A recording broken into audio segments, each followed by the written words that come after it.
Sumiklab ang gulo sa demolisyon sa barangay Anuna sa Angeles, Pampanga. Sa kuhang yan ng isang residente, makikita ang demolition team na may mga ibinabato. Ayon po sa may mga kuha ng video, mga nagpoprotesta ang mga residente ang kanila pong binabato.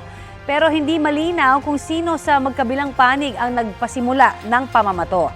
Nagpulasan din po yung mga residente nang makarinig ng sunod-sunod na putok ng baril. Ang ilan po ay nagtamo ng sugat at may mga tinamaan din daw ng bala. Sa kabila po ng tensyon na ipatupad ang demolisyon at nabarikadahan na ang lugar. Pinapayagan na lang pumasok sa lugar ang mga residente para maghakot ng natitirang gamit. Pinapaalis na po yung mga residente matapos makansela ang kanilang Certificate of Land Ownership Award noong panahon ng COVID pandemic.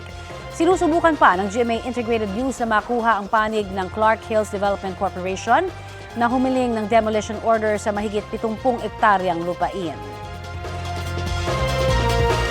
Kapuso, para sa mga maiinit na balita, mag-subscribe sa GMA Integrated News sa YouTube.